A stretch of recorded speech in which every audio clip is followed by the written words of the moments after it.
By Babel streams we sat and wept, while Zion we thought on. Amidst thereof we hung our harps, the willow trees upon. With all the power and skill I have, I'll gently touch each string, if I can reach the charming sound. I'll tune my harp again.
Thank you. Thank you. Is the dulcimer loud enough? You sure? I want it to fill the room. But I don't want to be too loud either. So for those who may not know, I'm Timothy Seaman. I'm here from Virginia via Colorado and Missouri and all. This is the biggest trip I've taken in a long, long time, and mixing it around with all sorts of things. The two pieces I opened with are called Babel Streams and Samarantha. And I found Babel Streams in an old shape note book. It's a droney shape note book thing with anonymous everything. And it's only one verse, and it's based on the verse from the Psalms, I believe. By the waters of Babylon we lay down and wept. We hung our harps on the willow trees. And I put it together with another one that I learned from a John McCutcheon album, but also found it in the old Shape notebooks called Samarantha. And the words to that go, his voice as the sound of the dulcimer sweet is heard through the shadows of death. The air... I'm missing it. Oh no. The cedars of Lebanon bow at his feet. The air is perfumed with his breath. And I try to capture that, and I put the two together because they're both about trees, and therefore I could have them in my Sycamore Rapids album, which is an album about recreation among certain species of trees in the parks of Virginia. Sycamore Rapids. And so I love to play that. And by the way, I also played Babel Streams on the Bode Psaltery on another album, Cleansing Fountain, which is for the Blue Ridge Parkway. So most of what I do is about something. So this is sort of a program, not just playing a bunch of music, because everything you'll see is about something. And before I forget, I want to make sure that you get a chance to come to Virginia with me tonight and go on a canoe ride. So, dehydration. When you get as old as I am, you need to drink more fluid. So, just warning you for when you get as old as I am. Anyway, this piece is an original composition called Sycamore Rapids, title piece from that same album. And I thought, why don't I go ahead and share it with you all now? But you need to participate with me in your imagination. It's very important. When my brother and I was just at Shenandoah National Park 3 weeks ago performing this, where you could see down to the place in the river where this takes place, which is kind of cool. It's Page Valley, Virginia, and Bentonville and Front Royal. And when we were teenagers, my brother, we had a Grumman aluminum canoe, and our parents were really good parents. They would take us down, they would take us in the car all the way out to Bentonville with the canoe, and we would put in early in the morning and go down the river, and they would pick us up at Front Royal, and we'd have a picnic and go home. And they'd do that even if there was flood stage in the river, which is a little bit dangerous, but we did it anyway. So there are these rocks across the river that create sort of dam-like splashing at times. You got to watch for those. But then there's regular rapids too. So what we're going to do is we're going to put in early in the morning at Bentonville. We're going to start going down the river through the rapids, the Whitewater, and you'll sense that in music, hopefully. And then we're going to stop after a while and fish, signified by Schubert's song, The Trout, which is about fishing. And then we'll get back into the rapids for the rest of the thing. So before I begin this piece, I want every one of you to check to see that your personal flotation device is properly fitted, that you have an extra paddle, you got all your fishing gear and water and food. Are we ready? All right, Sycamore Rapids.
Thank you. Thank you. Anybody get wet? You're okay? Okay. How big? There's a fish. Not like that. I mean, these rainbow trout, these brook trout, they can get huge, you know. Just joking. But anyway, so I hope that gave that effect. The recreation in the outdoors is sort of one of those themes. There are a lot of things that interweave. I want to go ahead. I usually share this late in a concert, if at all, but I want to go ahead to a more peaceful piece, just to not be doing this craziness. And it's a special experience I had. I taught backpacking in the Rockies all summer long, 1970 through 73, when I was a student at William & Mary. And I went, there's a film on Scout Ranch in New Mexico, and I went to as a camper the year before when I was 17 years old, and with a group of guys from Virginia, and we had a ranger that took us out, did training, and left us, and we went on for 14 days, somewhere thereabouts, through the Rocky Mountain Wilderness. And we started on July 11th. We arrived at July 11th, and on July 12th, we headed out on the trail. You're smiling. Do you know what I'm referring to? You don't? Okay. and we headed out on the trail, and we were carrying big packs, you know, and it was raining pretty often, but it cleared up after a while.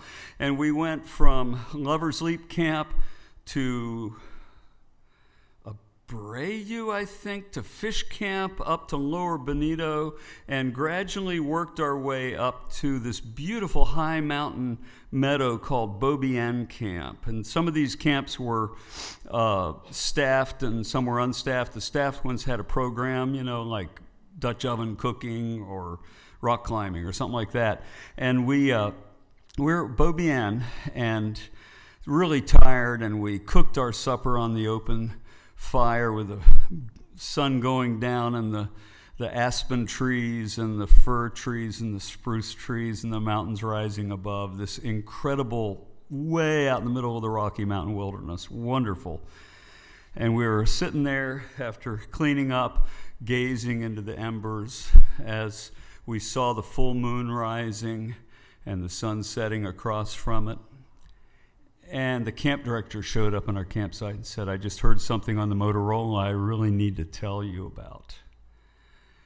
Neil Armstrong and Buzz Aldrin are walking on that moon right now." It was July 20th, 1969. And so this piece is called "To Gaze into the Embers," in memory of that amazing experience. I think I'm going to do Shenandoah. Okay, I'll go ahead and introduce that too. You know, I always play at a Shenandoah National Park, and you know, you wonder, Missouri River? What's the deal? Shenandoah and Missouri River? And I found the first map made of Virginia in the 1700s showed the Missouri River in Virginia, in the state of Virginia, because they're trying to claim as much land as they could.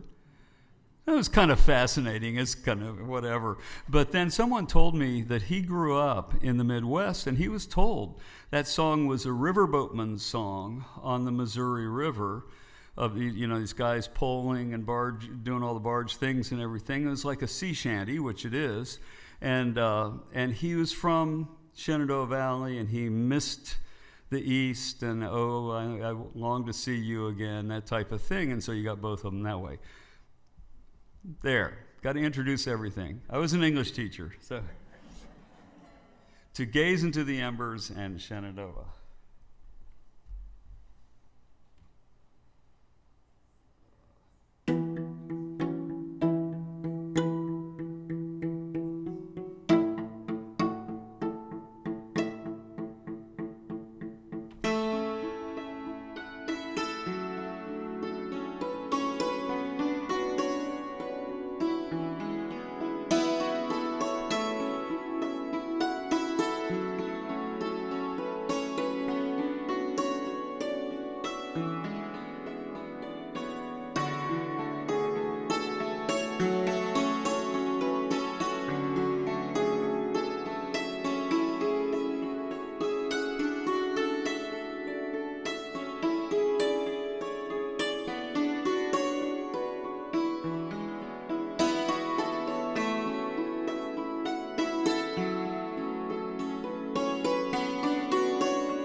Thank you.